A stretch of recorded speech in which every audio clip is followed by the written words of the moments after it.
दर्शकों, अक्सर देखने में आता है कि जो प्रेमी जोड़े होते हैं,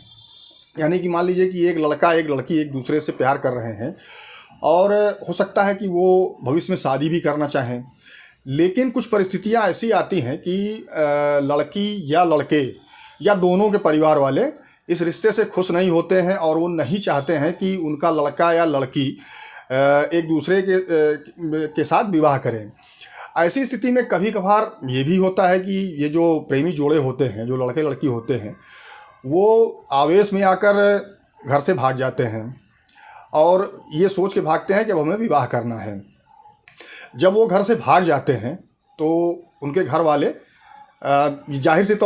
सी बात है कि अगर किसी के घर का लड़का या किसी घर की लड़की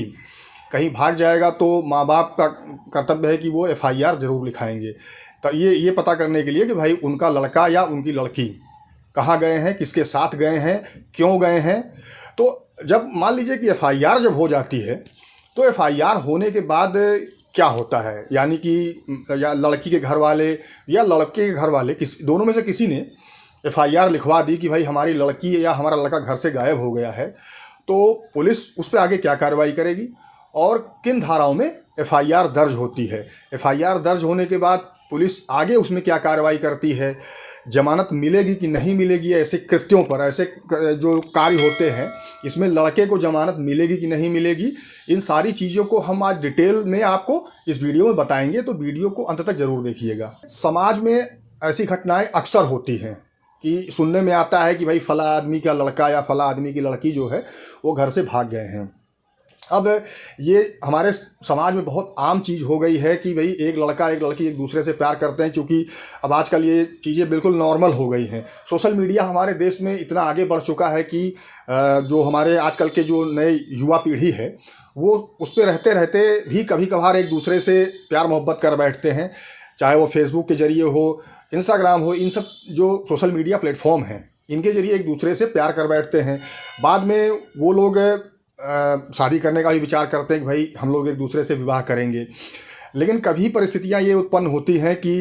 लड़की के घर वाले या लड़के के घर वाले विवाह को राजी नहीं होते हैं। कभी कभार ऐसा जो जात का भी मसला सामने आ जाता है कि एक दूसरे की जात अलग अलग है, ऐसी स्थिति में भी माँ बाप शादी के लिए तैयार नहीं होते हैं। कभी कभी होता है कि धर्म एक दूसरे का अलग हो जाता है, तब भी माँ बाप तैयार नहीं होते हैं। ऐसी स्थिति में ये जो प्रेमी जोड़े होते हैं ये आवेश में आकर घर छोड़ देते हैं, भाग जाते हैं। अब जब घर वालों को पता चलता है तो भाई वो एफआईआर लिखाते हैं। तो एफआईआर देखिए, आईपीसी की धारा 363 एक धारा ऐसी है, इसमें ये है कि भाई भारत में या किसी की गार्जियनशिप से अगर कोई लड़का या लड़की किसी की गार्जियनशिप में है, अगर उसको कोई भगा के ले जाता है, कोई व्यक्ति हो, एनी पर्सन, यानी कि वो महिला भी हो सकती है और पुरुष भी हो सकता है, अगर इन दोनों में से कोई भी किसी घर से भगा ले जाता है तो ऐसी स्थिति में आईपीसी की धारा 363 जो है वहाँ पे अट्रैक्ट होती है, 363 लगाई जाती है पुलिस के द्वारा। 363 में 7 वर्ष की सज़ा है और जुर्माना भी है। सज़ा ये तब होता है जब भाई अपराधी जो है, जिसने घर से भगाया है, जो घर से लेके भागा है, अगर वो पकड़ में आता है तो उसके ऊपर 363 धारा लगती है। इसके साथ और भी बहुत सी धाराएं लगती हैं, लेकिन वो परिस्थितियों पे निर्भर करती है। अब बात करते हैं कि खाली लड़की, अगर खाली लड़की को किसी ने घर से भगाया है तो वहाँ पे आईपीसी की धारा 366 लगती है। 366 धारा में 10 वर्ष की सज़ा है और साथ ही साथ जुर्माना भी है। देखिए, 366 तब लगता है कि जब किसी लड़की को उसके घर से कोई भगा ले जाए,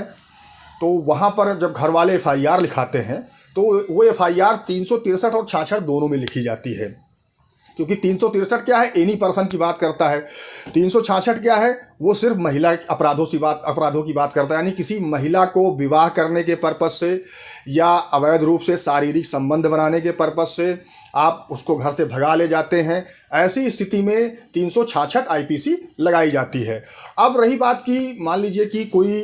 माइनर लड़की है, यानी कि 18 वर्ष से कम आयु की अगर कोई लड़की है और उसको कोई भगाता है, उसको कोई भगा ले जाता है कि विवाह करने के पर्पज़ से या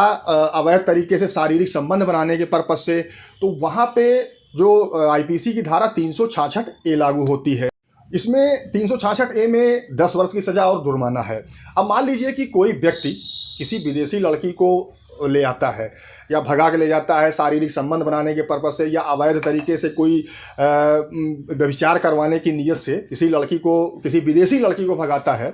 वहाँ पर भी आईपीसी की धारा 366B लागू होती है। 366B में भी 10 वर्ष की सज़ा है, साथ ही साथ जुर्माना है। हाँ दर्शकों, 366 वहाँ पर भी लगता है कि अगर किसी व्यक्ति ने किसी लड़की को दूसरे किसी व्यक्ति के साथ संबंध बनाने की नीयत से अगर भगाया है घर से, यानी कि मान ले कोई व्यक्ति ने किसी लड़की को भगाया और वो किसी दूसरे व्यक्ति को सौंप दिया शारीरिक संबंध बनाने की नीयत से, ऐसी स्थिति में भी उस व्यक्ति के ऊपर जिसने घर से भगाया है उसके ऊपर 366 आईपीसी लगता है। हाँ, 366, 363, 66 के साथ और भी धाराएं लगती है। जैसे कि मान लीजिए कि अगर ये साबित हो जाता है किसी लड़की के साथ बलात्कार की घटना हुई है तो वहाँ पे आईपीसी की धारा 376 भी लगती है। तो ये तथ्य और परिस्थितियों पर निर्भर करता है कि उस समय जब FIR हुई उसके बाद इन्वेस्टिगेशन हुआ, इन्वेस्टिगेशन में क्या क्या चीज़ें आई हैं, तो उस हिसाब से वो धाराएं निर्भर करती हैं कि कौन सी धारा रहेगी कौन सी नहीं रहेगी। अब बात करते हैं कि जमानत की। तो देखिए 363 और 66, एक में 7 साल की सज़ा है, एक में 10 साल की सज़ा है। अब जो बड़ी धारा है वो बड़ी धारा मानी जाएगी 366। तो 366 में 10 वर्ष की सज़ा है। ऐसी स्थिति में अगर कोई व्यक्ति 366 का अपराधी है और पुलिस उसको पकड़ती है तो ऐसी स्थिति में उसको मजिस्ट्रेट के यहाँ से जमानत नहीं मिलेगी, उसको सेशन कोर्ट जाना पड़ेगा या फिर ऑनरेबल हाई कोर्ट जाना पड़ सकता है। तो ये मान के चलिए कि अगर कोई व्यक्ति 363, 66 या उसके साथ और भी धाराएं लगी हैं उसमें ऐसे अपराधों में वो पकड़ा जाता है तो उसे तत्काल मजिस्ट्रेट के यहाँ से जमानत नहीं मिलेगी, जमानत मिलने में समय भी लग सकता है। और जब मान ली जमानत मिलती भी है तो ऐसी परिस्थितियों में जो न्यायालय है वो बहुत सी चीज़ें इसमें देखी जाती है कि भाई महिला का मामला है तो इन्वेस्टिगेशन क्या हुई है, इन्वेस्टिगेटिंग एजेंसी जो भी रही हो उसने क्या इन्वेस्टिगेशन किया है, कितने एविडेंस कलेक्ट किए हैं, कोई मेडिकल है कि नहीं है। मेडिकल से मतलब ये है कि कहीं ऐसा तो नहीं कि उस लड़की के साथ अगर 376 आईपीसी भी लगा है तो उस स्थिति में मेडिकल भी देखा जाता है। और जो पीड़िता होती है जिसके साथ बलात्कार की घटना हुई है उसका 164 CRPC का बयान भी कराया जाता है। तो ये सारी चीज़ें न्यायालय के समक्ष रखी जाती है। उसके बाद न्यायालय द्वारा डिसाइड किया जाता है कि इस व्यक्ति को जमानत देनी है या नहीं देनी है।